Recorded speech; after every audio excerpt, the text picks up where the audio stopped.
আসলেন, এসে বললেন রুহুল আমিন দেখা হলি যা ইচ্ছা তাই করিস, অসুবিধা নাই, তবে যেটা দিছি এতে তোর লাভ ছাড়া লস হবে না। জোরে বলুন সুবহানাল্লাহ। হুজুর তো জানতে বুঝতে পারেননি ব্যাপারটা কি ঘটে গেল। আনমনা চিন্তা ভাবনা নিয়ে চলছেন এবার বাড়ির দিকে। আমার আল্লাহ পাক রব্বুল আলামিন মায়ের হৃদয় বলে, এক ফকির আমার ঘুম ভাঙিয়ে দিয়েছে মা। বলে ফকির তোমাকে উপকার করেছে? বলে হ্যাঁ। বলে ফকির তোমাকে ঘুম ভাঙিয়ে দিয়েছে? বলে হ্যাঁ। বলে মা ফকির যদি ডেকে না দিত তাহলে সারা রাত হয়তো হরিতকি গাছের তলায় আমাকে ঘুমিয়ে পড়ে থাকতে হতো, সারা রাত আপনি দুশ্চিন্তায় থাকতেন, আপনারও ঘুম হতো না।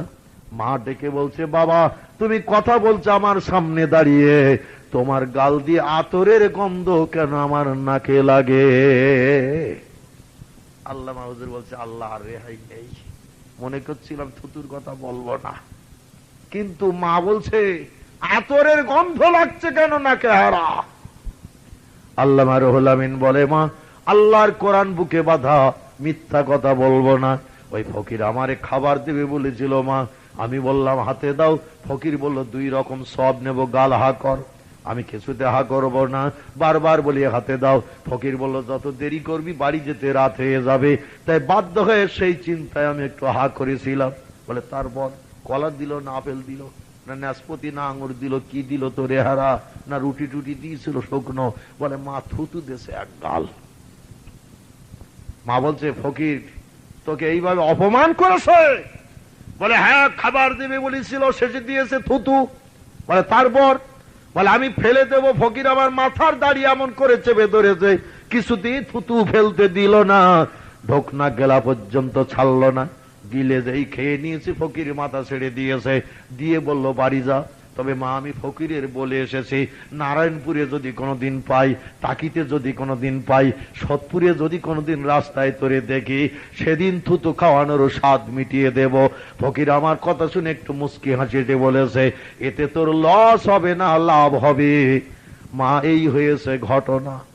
মা বলে আল্লাহ কি যে বৃষ্টি আতর ফাতর খাইয়েছে তাও তো বুঝি না, আমার ছেলের কোনো ক্ষতি টতি হবে কিনা।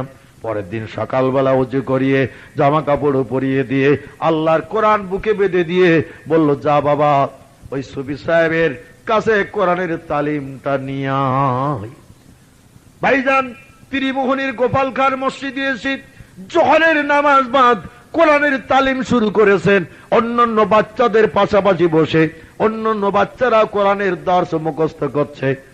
সুফি সাহেব যেটা পড়া দিয়েছে বসে বসে পড়াটা ঠিক করছে, আল্লামা রুহুল আমিনও পড়া ঠিক করছেন, কিন্তু সারা মসজিদের বারান্দা আতরের গন্ধে ভরপুর হয়ে গেছে। জোরে বলা যাবে কি সুবহানাল্লাহ? সারা মসজিদের বারান্দা যত কথা বলছে তত আতরের গন্ধ বার হচ্ছে, ভরপুর হয়ে গেল মসজিদের বারান্দা। ছাত্র ছাত্রীরা যারা বসা ছিল একে অপরকে জিজ্ঞাসা করছে, কে আতর মেখে এসেছিস বল? এমন সুন্দর সুগন্ধি আতর তো কোনোদিন আমরা ব্যবহার করতে পারি নাই, কে এমন দামি আতর মেখে এসেছিস? এ বলে আমি না, ও বলে আমি না। তাহলে মাখলো কে? গন্ধ তো সকলের নাকে লাগছে। একটা বাসের ভিতরে দামি আতর যদি কেউ মেখে ওঠে, সারা বাস গন্ধে ভরপুর হবে কিনা? গাড়ি চললে দেখবেন সারা বাস গন্ধে ভরপুর হয়ে যাবে। আতরটা যদি দামি আতর হয়, যত হাওয়া লাগবে তত গন্ধ ছুটবে, ভাইজান সুবাস ছুটতে থাকবে। সারা মসজিদের বারান্দা আতরের গন্ধে সুবাসিত হয়ে গেছে। একে অপরকে জিজ্ঞাসা করতে করতে কেউ যখন রাজি হলো না, শেষ পর্যন্ত আল্লামা রুহুল আমিনকে ডেকে বলা হলো, ও ভাই রুহুল আমিন তুমি কি আতর মেখে এসেছ? আল্লামা রুহুল আমিন বলছে, আমার বাপ গরিব মানুষ, গরুর গাড়ি চালায়, দামি আতর পাবো কোথায়? আমি আতর টাতর মাখি নাই। ওরা তখন সামনে দাঁড়িয়ে কথা বলছিল, বলে মাখিসনি, তুই তো খেয়েছিস, তুই কথা বলছিস তোর গাল দিয়ে হলকে হলকে বেরিয়ে আসছে গন্ধ আমাদের নাকে। মাখিস নাই ঠিকই, তবে খেয়েছিস তো। আল্লামা রুহুল আমিন বলছে, আতর কি কেউ খায় নাকি? বলে খায় না তো, তুই খেয়েছিস তো, তোর গাল দিয়ে তো গন্ধ আসছে আমাদের নাকে। হুজুর বলছে আমি আতর খাইনি। বলে দাঁড়া, ব্যবস্থা করে দেব। কোন ছেলেদের দেখবেন মাস্টারের কাছে মার খাওয়ানোর চিন্তা যদি অন্য ছেলেরা করে, তার বিপক্ষে মিথ্যা রিপোর্টও মাঝে মাঝে মাস্টারের কাছে দেয়, হুজুরও মেরিয়েছে, হুজুরও গালি দিয়েছে, স্যারও গালি দিয়েছে। মাস্টার তখন বলে ধরিয়ান, ব্যবস্থা করে দেব। কিন্তু ও বলবে আমি গালি দেয়নি, এরা 10 জন বলতে গালি দিয়েছে, ও এখন মিথ্যা বলছে। ভাইজান, মাস্টার 2-1 ঘা না দিয়েও পারে না 10 জনকে খুশি করতে। যে সমস্ত ছাত্ররা সুফি সাহেবের কাছে রিপোর্ট করলো, হুজুর মুর্শিদ দবিরউদ্দিনের বেটা নারায়ণপুরের ছেলেটা আমাদের এখানে কোরআনের তালিম নিতে আসে, আর কোরআন শরীফ হাতে করে নিয়ে মিথ্যা কথা বলছে। হুজুর আপনি একটু দেখুন। সুফি সাহেব বলে এত বড় কথা, দুষ্ট বলদের থেকে আমার শূন্য গোয়াল ভালো। কোরআন হাতে করে নিয়ে মিথ্যা কথা বলবে এমন ছাত্র দরকার নাই আমার। বলে ডাকো রুহুল আমিনকে, এখনই আমার কাছে ডেকে নিয়ে এসো। আল্লামা রুহুল আমিনকে ছাত্ররা বলল হুজুর ডাকতেছে। আল্লামা হুজুর কেবলা কোরআন শরীফ বুকে বেঁধে নিয়ে হুজুরের কাছে, সুফি সাহেবের কাছে হাজির। সুফি সাহেব বলল তুমি কি আতর খেয়ে এসো নাকি? বলে না হুজুর, আতর কি মানুষ খায়? বলে আমি তো জানি খায় না, তবে তুমি নাকি আতর খেয়েছো, কথা বলছো গন্ধ হচ্ছে। উনি বললেন হুজুর আমি সেই খোদার কসম কোরআন বুকে রেখে বলছি আতর খাইনি। জোরে বলুন সুবহানাল্লাহ। সুফি সাহেব বলছে বাবা ওই তো তোমার গালের থেকে গন্ধ আমার নাকে এসে লাগছে, কথা বললি তোমার গালের থেকে গন্ধ আসছে, আমার নাকে লাগছে, তুমি তো খেয়েছো, বাস্তব প্রমাণ আমিও নাকে পেয়ে গেছি। আর তুমি কোরআন বুকে নিয়ে কেন মিথ্যা কথা বলছো? যদি মিথ্যা বলার কোনোদিন আমি তোমাকে কোরআনের তালিম দেব না। আল্লামা রুহুল আমিনের কোরআন শেখা হবে না। ভাইজান মনে বড় ব্যথা পেয়ে চোখ দিয়ে টপ টপ করে পানি পড়ছে হুজুরের সামনে দাঁড়িয়ে। বাচ্চা মানুষ আর বলবে কি, চোখ দিয়ে টপ টপ করে পানি পড়ে। সুফি সাহেব বলে রুহুল আমিন মিথ্যা বলছো আর তুমি কাঁদছো, একটাবার বললেই তো পারতে আতর খেয়ে এসেছো। আল্লামা রুহুল আমিন বললেন হুজুর আসলে আতর আমি খাইনি, গতকাল বিকালবেলা সোনপুকুরের ঘাটে হরিতকি গাছের তলায় এক ফকিরকে নিয়ে এইরকম একটা কাণ্ড ঘটে গেছে, সেখান থেকে যেই কথা বলছি আর আমার গাল দিয়ে আতরের গন্ধ বার হচ্ছে, আমি রুহুল আমিন আমার নাকে এসে গন্ধ পাচ্ছি। সুফি সাহেব পাজা করে জড়িয়ে ধরেছে, ধরে বলে বাবা এ ঘটনার কথা তুমি আর কার কাছে বলেছো? বলে হুজুর কেবল আমার মা জননী জনম দুঃখিনী মাকে কেবল বলেছি আর আপনার সঙ্গে এই আলোচনা করেছি, এছাড়া আমি কাউকে বলিনি। সুফি সাহেব বলে দিল বাবা এ ঘটনার কথা এখন জানো আর কাউকে তুমি বলবে না। ওই ফকিরটারে তুমি কে চেনো? বলে হুজুর আমি ফকিরটারে চিনি না। বলে ভবিষ্যতে তোমার সঙ্গে ফকিরের আবার দেখা হবে বাবা, ওই ফকির কে তুমি জানো?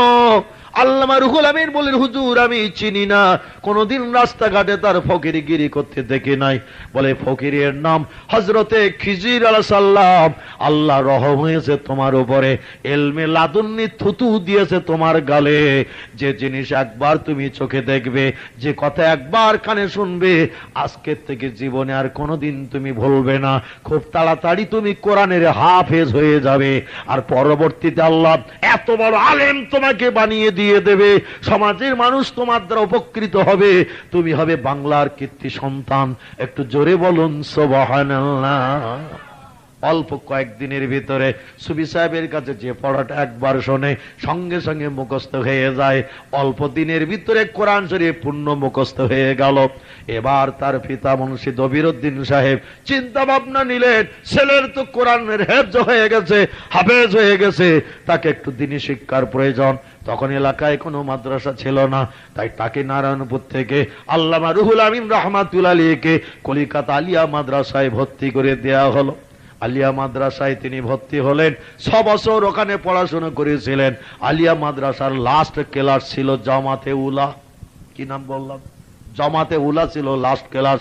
এখন লাস্টের ক্লাস হলো মুমতাজুল মুহাদ্দিসিন, যেটাকে আরবি ভাষায় টাইটেল ক্লাস বলা হয়। মুমতাজুল মুহাদ্দিসিন হাদিস বিশারদ পণ্ডিত বলা হয়। তখনকার ক্লাস লাস্ট ছিল জামাতে উলা। 6 বছর পড়াশোনা করে জামাতে উলা পাস করেছিলেন তিনি, এবং প্রতি বছর ইংরেজ সরকারের কাছ থেকে গোল্ড মেডালে স্বর্ণ পদক ফার্স্ট ক্লাস ফার্স্ট তিনি প্রাপ্ত হয়েছিলেন। তার কাছ থেকে স্বর্ণ পদক কেউ কেড়ে নিতে পারেনি। 6 বছরই তিনি প্রথম স্থান অধিকার করে 6টা গোল্ড মেডালের স্বর্ণ পদক মেডেল ইংরেজ সরকারের কাছ থেকে অধিকার করেছিলেন। যে বছর জামাতুল্লাহ লাস্ট ক্লাস হয়, রেজাল্ট আউটের দিন, আল্লামা রুহুল আমিনকে ইংরেজ সরকার বড়লাট স্বর্ণ পদকটা দিয়ে বলছেন, বাংলার কীর্তি সন্তান, তোমার মতো নাম্বারে আলিয়া মাদ্রাসার কোনো ছাত্র পায়নি। আমি আমার বাস্তব কানে শুনেছি, আলিয়া মাদ্রাসার একজন উচ্চ মর্যাদার প্রফেসর ছিলেন, এখনো বেঁচে আছেন লোকটা, নাম তার হযরত মাওলানা মাহসুমী সাহেব। টাইটেল দ্বিতীয় বর্ষে যখন ওনার কাছে বুখারী শরীফ পড়ছি, উনি বলছেন মাদ্রাসা আলিয়ার কীর্তির ছাত্র, কীর্তির ছেলে হলো আল্লামা রুহুল আমিন রাহমাতুল্লাহ আলাইহি। তার মতে এত নম্বর আজ পর্যন্ত 200 বছরে আলিয়া মাদ্রাসায় কেউ রেকর্ড করে পায়নি। ওনার নাম্বার হলো সকলের থেকে বেশি। একটু জোরে বলা যাবে না সুবহানাল্লাহ? 200 বছরের ভিতরে আলিয়া মাদ্রাসায় এত নম্বর পেয়ে স্বর্ণ পদক প্রাপ্ত হওয়ার যোগ্যতা অন্য কোন ছেলে অর্জন করতে পারেনি। তিনি হলেন বসিরহাটের আল্লামা রুহুল আমিন। আমি বললাম, হুজুর ওই আল্লামা রুহুল আমিনের ঘরের পাশে আমার ঘর। বলে, লড়কা তোমারা ঘর ওহা হয়? আমি বললাম, জি হ্যাঁ। বলে, জবরদস্ত আলেম হয়। উনি বলছেন উনি হলেন জবরদস্ত আলেম। সার্টিফিকেট নিয়ে আলিয়া মাদ্রাসা দোতলা থেকে সিঁড়ি দিয়ে নিচে নেমে বেরিয়ে আসছেন। ইলিয়ট হোস্টেল পাশে, এই হোস্টেলে থাকতেন তিনি, বেকার হোস্টেল, তার পাশে আজাদ কলেজের ছাত্ররা থাকে সেখানে। এই হোস্টেলে আসছেন, এবার কাপড় চোপড় গুলো বাইন্ডিং করে নিয়ে চলে আসবেন তিনি বাড়িতে। হঠাৎ মাদ্রাসা থেকে নিচেই যে নেমেছেন, আর একটা ছেলে পাজা করে জড়িয়ে ধরে হাউ হাউ করে কান্না শুরু করে দিয়েছে, হাউ হাউ করে কাঁদতে শুরু করেছেন। আল্লামা রুহুল আমিন বললেন, ভাই আমি ফার্স্ট হয়েছি, তুমি সেকেন্ড হয়েছো, ফার্স্ট আর সেকেন্ড পাশাপাশি ব্যাপার, তুমি কাঁদছো কেন? বলে, রুহুল আমিন তুমি চলে যাবে বাড়ি, আমিও চলে যাব বাড়ি, আর তো দেখা সাক্ষাৎ হবে না। 6 বছর একসঙ্গে পড়াশোনা করেছে এই আলিয়া মাদ্রাসায়, তুমি থাকতে এক কামরায়, আমি থাকতাম হোস্টেলের আর এক কামরায়। ও রুহুল আমিন, আজকের বিদায়ের দিন তুমিও চলে যাবে বাড়ি, আমিও যাব, আর দেখা সাক্ষাৎ হবে কিনা জানি না, তবে আমি সেকেন্ড হয়েছি এজন্য কাঁদছি না, আমার কান্নার কারণটা তুমি জানো না। আল্লামা রুহুল আমিন বললেন, ভাই ফার্স্ট হয় যে তার মর্যাদাও যেমন, সেকেন্ড হয় তার মর্যাদা প্রায় তেমন, একটু আধা 1 নম্বরের কম বেশি হয়, এতে তেমন কোনো মান সম্মান হানি হয় না, তুমি কাঁদছো কেন একটু বলো না। বলে, রুহুল আমিন আমাকে তুমি কি চেনো? বলে, আমি তো চিনি, আর 6 বছর আমার সঙ্গে একই ক্লাসে পড়ছো তুমি, আমার ছাত্র ভাই। বলে, আমি আসলে মানুষ নই, আমি হলাম জেনের বাচ্চা, আমি জেনের ছেলে, মানুষের রূপ ধরে পড়াশোনা করি। জোরে বলুন সুবহানাল্লাহ।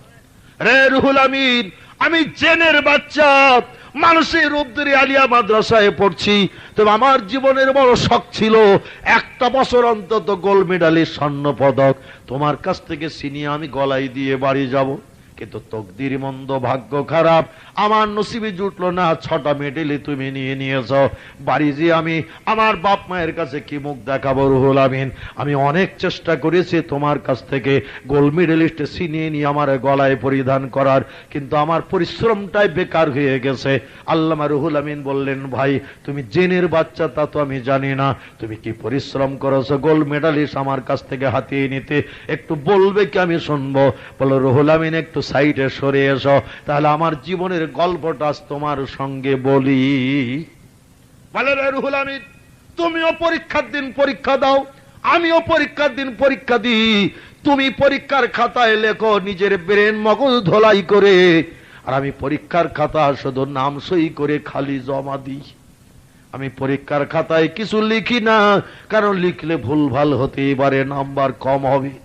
মুমতাহিনের কাছে সকলের খাতাগুলো যখন চলে যায়, পরীক্ষকেরা রাতের বেলা যখন ঘরে বসে বসে খাতা দেখে, আমি রাতের বেলা জানালা দিয়ে, দরজার ফাঁকা দিয়ে, জানালা দিয়ে পরীক্ষকের ঘরে রাতের বেলা হাজির হই। পরীক্ষক যখন ঘুমিয়ে থাকে, খাতার বান্ডেলটা ফিরে নিয়ে এক পাশে বই রাখি, আর এক পাশে খাতা ধরে বই দেখে দেখে উত্তরগুলো লিখে দিয়ে আসে, যাতে আমি যেন ফার্স্ট হতে পারি। জোরে বলুন সুবহানাল্লাহ। চুরি করে রাতের বেলা ঘরের ভিতরে ঢুকে আমাদের খাতার বান্ডেলটা বার করে পরীক্ষকের ঘরে বসে বসে আমি বই দেখে দেখে উত্তরটা সঠিক লিখে দেই, যাতে সকলের থেকে আমার নাম্বারটা বেশি হয়, স্বর্ণ পদকটা যেন আমার গলায় অন্তত একটা বার ঝোলে। রুহুল আমিন বই দেখে দেখে সব পরীক্ষকের ঘরে যেয়ে যে আমি সঠিক উত্তরগুলো লিখে দিয়ে এসেছি, তবু রেজাল্ট আউটের দিন দেখলাম রুহুল আমিন ফার্স্ট। ব্যাপারটা বুঝলাম না। আমি যে প্রশ্নের সেই উত্তর বইতে যা ছিল তাই লিখে দিয়ে দিলাম, কিন্তু আমি ফার্স্ট হলাম না, তুমি ফার্স্ট হয়ে গেলে। ব্যাপার কি আমি বুঝলাম না। আল্লামা রুহুল আমিন বলছে, ভাই তোমার উত্তর সঠিক লেখা হয়েছে ঠিকই, বই দেখে লিখেছো যখন অসুবিধা নাই, কিন্তু ওই পরীক্ষক ঘরের ভিতরে শুয়ে থাকতো কিনা? বলে হ্যাঁ। আর বলে যখন তুমি উত্তর লিখতে মাঝে মাঝে পরীক্ষকের দিকে তাকাতে কিনা? বলে তা তো অবশ্যই তাকাতে হবে, ঘুমিয়ে আসে পরীক্ষক, যদি হঠাৎ ঘুম ভেঙে ঠেলিয়ে ওঠে মার খেয়ে তো মরণ হবে। ঘরের ভিতরে বসে বসে খাতায় লিখছি, আর একবার ঠেলি উঠে যদি দেখে একটা ছেলে পরীক্ষার খাতায় কি লেখালেখি করছে, মার খেয়ে মরণ হবে। বলে তুমি ওই যে ভয়ে ভয়ে লিখতে, এই ভয়ে ভয়ে খাতায় লেখার কারণে যদিও বই দেখে লিখেছ, জের জবর নোক্তা পড়লি দুটো একটা ছুটে গেছে ভাই। আর আমি যখন পরীক্ষার হলে বসে লিখেছি আমার কোনো ভয়টাই ছিল না, নিশ্চিন্ত মনে লিখেছি, এজন্য জের জবর পুটলি নোক্তা আমার কোনদিন কোন পরীক্ষার খাতায় দিতে আমার অসুবিধা হয় নাই। আর তুমি ভয়ে ভয়ে লিখেছো মমতাহিনের ঘরে যে, এই জন্য তোমার জের জবর নোক্তা পুটলি ছুটে গেছে, যার কারণে 2-4 নম্বর তোমার কম হয়েছে। জেনের বাচ্চা বলছে, সাদ্দাক্তা ইয়া রুহুল আমিন, এ মুর্শিদ আমিরউদ্দিনের বাটা, তোর কথাটাই ঠিক। জোরে বলুন সুবহানাল্লাহ। এই লোকটি ইলমে জাহিরির শৈল শিখরে পৌঁছে যাওয়ার পর, যিনি 82 খানা হাদিসের কিতাব, 72 খানা ফিকহের কিতাব, 65 খানা তাফসীরের কিতাব হৃদয় ভান্ডারে জমা করে নিয়েছিলেন, আল্লাহ তাকে এত বড় আলেম বানিয়ে দিয়েছিলেন। 82 খানা হাদিসের কিতাব, 72 খানা ফিকহের কিতাব, 65 খানা তাফসীরের কিতাব কণ্ঠস্থ করে রেখেছিলেন। তার বইগুলো আলগা করলে আর সেই কিতাবের নামগুলো পাওয়া যায়, যে কিতাবের নাম জীবনে চোখে দেখা তো দূরে থাক, আমরা কানও কোনোদিন শুনিনি। পৃথিবীর বিভিন্ন দেশ থেকে, মিশর থেকে পর্যন্ত এই সমস্ত কিতাবগুলো তিনি নিয়ে এসেছিলেন বাংলার জমিনে, মানুষকে প্রকৃত সঠিক পথের নিদর্শন দেওয়ার জন্য, দিশারি দেওয়ার জন্য। তার কিতাবগুলো আলগা করলে মানুষের চোখ ধাঁধা লেগে যায়। বিশেষ করে আলেমেরাই বেশি বুঝতে পারে, যাদের কোরআন হাদিসের জ্ঞান রয়েছে। ভাই হুজুর কিবলা সমস্ত আরবি ভাষার কিতাবগুলো বাংলা বঙ্গানুবাদ করে বাংলার মানুষের ঘরে ঘরে পৌঁছে দিয়ে সিলসিলা ফুরফুরাকে কিয়ামত পর্যন্ত জারি রাখার জন্য অক্লান্ত পরিশ্রম করে গেছেন। বিশ্বকবি রবীন্দ্রনাথ হার মেনেছে যার কাছে, কথা শিল্পী শরৎচন্দ্র হার মেনেছে, সাহিত্য সম্রাট বঙ্কিমচন্দ্র যার কাছে মাথা নত করেছে। কেন এত বই দুনিয়ার কোন লেখক লিখতে পারেনি, যেটা লিখেছিলেন আল্লামা রুহুল আমিন রাহমাতুল্লাহ আলাইহি। অল্প দিনের ভিতরে এত বই লেখার ক্ষমতা দুনিয়ার কোন লেখকের হয়নি। তার টোটাল কিতাবের পৃষ্ঠার সংখ্যা হলো 15,000-এর অধিক। 147 খানা কিতাবের পৃষ্ঠার সংখ্যা হলো 15,000-এর অধিক। শুধু তাই নয়, কোরআন শরীফের তাফসীর পাণ্ডুলিপি ছিল, ওটা কিন্তু ওর বাইরে। মিশকাত শরীফের পাণ্ডুলিপি ব্যাখ্যা, সেটা কিন্তু তার বাইরে। এটাও যদি কিতাব আকারে রূপান্তর করে দিতেন তাহলে আরো কত পৃষ্ঠার সংখ্যা বেড়ে যেত তার ঠিক নাই। সেটা এখন ধারাবাহিকভাবে হুজুর কেবলা সেই প্রতিষ্ঠিত পত্রিকা সুন্নতুল জামাতে ধারাবাহিকভাবে লেখনী শুরু হয়ে গেছে। আমাদের 24 পরগনা এলাকায় প্রতি মাসে মাসে পত্রিকা চলছে, তাতে বিভিন্ন কোরআন হাদিসের তথ্য, দেশ বিদেশের তথ্য দিয়ে ভরে আল্লামা হুজুরের লেখনীটা ধারাবাহিকভাবে দেয়া হচ্ছে। মুসলমান ভাইরা আমার, আমি যেটা আপনাদের কাছে বলতে চাইছি সেটা হলো এই, আল্লামা হুজুর কেবলা তার লিখিত একটি কিতাব, কিতাবটির নাম হলো তরিকত দর্পণ তাসাউফ তত্ত্ব। এই কিতাবের ভিতরে বলেছেন ইলমে জাহিরের যত জ্ঞান মানুষের ভিতরে থাক, ওই লোকটির জ্ঞানের 1 পয়সা মূল্য নাই, দাম নাই, যার ভিতরে ইলমে বাতিনের লেশ মাত্র নাই। আধ্যাত্মিক জগতের জ্ঞান যার ভিতরে নাই, তার জাহিরি ইলমের 1 পয়সা মূল্য নাই। অতএব জাহিরি ইলমের সঙ্গে বাতিনি ইলম যে লোকটি অর্জন করেছে, সেই প্রকৃত আল্লাহর বান্দা হিসাবে সাব্যস্ত হয়েছে। ইবলিস শয়তান তাকে কুপথগামী করতে পারবে না, ও কখনো জাহান্নামে পুড়বে না, সেই লোকটি জান্নাতি সাব্যস্ত হবে। একটু জোরে বলা যাবে কি সুবহানাল্লাহ? জাহিরি এলেম নিয়ে তিনি এবার বাতিনি শেখার চিন্তা ভাবনা নিলেন। খবরে খবরে পেয়ে গেলেন ফুরফুরার পীর সাহেব কেবলা তিনি মানুষকে মুরিদ করছেন, বাতিনি জ্ঞান দান করছেন, মানুষের অন্তরের চোখ খুলে দিচ্ছেন, আধ্যাত্মিক জগতের শৈলশিখরে পৌঁছাচ্ছেন। আল্লামা হুজুর কেবলা ফুরফুরার পীর সাহেব কেবলার কাছে বাতিনি জ্ঞান নেওয়ার জন্য টকবগে তাজালে মাডিন ট্রেনে করে শিয়াখলায় এসে নেমেছেন। জীবনের প্রথম দিন শিয়াখলায় নেমে ওখান থেকে পায়ে হেঁটে হেঁটে ফুরফুরা দরবার শরীফে আসতে হতো। এখন তো গাড়ি চলছে, বাস চলছে, ট্রেকার চলছে, মোটর বাইক, তখন কোনো গাড়ি ঘোড়া কিছুই চলতো না। শিয়াখলা পর্যন্ত মাডিন ট্রেনে এসে থামতো। ওখান থেকে প্রত্যেকটা মুরিদ মোতাকিদকে 5 থেকে 5.5 কিলোমিটার রাস্তা পায়ে হেঁটে হেঁটে ফুরফুরার দরবার শরীফে আসতে হতো। আল্লামা রুহুল আমিন রাহমাতুল্লাহ আলাইহি কলিকাতা শামবাজার থেকে মাটিন ট্রেন ধরে ওখান থেকে ট্রেনে করে করে চলে এসেছেন তিনি শিয়াখলায়। ওখান থেকে নেমে আর পায়ে হেঁটে হেঁটে আসছেন ফুরফুরা দরবার শরীফে। মনে মনে চিন্তা ভাবনা নিলেন সেই পীরের হাতে আমাকে মুরিদ হতে হবে যে পীরের এলমে জাহেরি এবং বাতিনি উভয় জ্ঞান রয়েছে। যার ভিতরে এলমে জাহেরি নাই, শুধু বাতিনি তার ভিতরে থাকতে পারে না। আবার যার ভিতরে এলমে বাতিনি নাই, শুধু জাহেরি আছে, তার হাতে হাত দিয়ে বায়াত হয়ে আমি রুহুল আমিন, আমার তো লাভ হবে না। কিরাম পীর উনি, আমি আগে প্রথমে একটু যাচাই করে নেব, কারণ আমি টকবগে আলেম, গোল্ড মেডালিস্ট 6 বার ইংরেজ সরকারের কাছ থেকে হাতিয়ে নিয়েছে। বাল্যকালে খিজির আলাইহিস সালামের ইলমে লাদুন্নি থুতু আমি খেয়েছি। আর আমি এমন পীরের হাতে হাত দেব যে পীরের ভিতরে মাল মশলা রয়েছে। পথে হেঁটে আসতে আসতে 6টা প্রশ্ন নিজে নিজে ঠিক করে নিয়েছেন। কঠিন কঠিন 6টা প্রশ্ন ঠিক করে নিয়ে হাঁটতে হাঁটতে চলে এসেছেন বিভিন্ন কেতাব থেকে। এক একটা কেতাব থেকে এক একটা প্রশ্ন ঠিক করে নিয়ে পীর সাহেবের দরবারে আসছেন। বর্তমান পীর সাহেবের দরবার যেটি মেন রোডটা জাঙ্গিপাড়া রোড চলে গেছে। রোড থেকে নিচে নামলে বাম ধারে পুকুর, ডান ধারে কবরস্থান আছে না, ডান ধারে কবরস্থান, বাম ধারে পুকুর। এই পুকুর আর কবরস্থানের মাঝখান দিয়ে মাটির রাস্তা, এখন তো ইট পাঠানো রাস্তা হয়ে গেছে, ইটের নুড়ি নাড়ার রাস্তা। এই রাস্তা দিয়ে গিয়ে এসে পুকুর পাড়ে যেখানে মাটির মসজিদটি, এই মাটির মসজিদের পাশে দাদা হুজুরের একটা হজরা ছিল, হজরা, মাটির হজরা। মুরিদ মোতাকিদেরা ওই মসজিদের পাশে হজরায় বসে বসে পীর সাহেবের কাছ থেকে সবকের তালিম নিতেন। 15 দিন 20 দিন 1 মাস অন্তর অন্তর মুরিদ মোতাকিদের আসতো সবক পাল্টাতে। মুরিদ মোতাকিদেরা সব এসে গেছেন। পীর সাহেব কেবলা মুরিদ মোতাকিদের নিয়ে সামনে বসে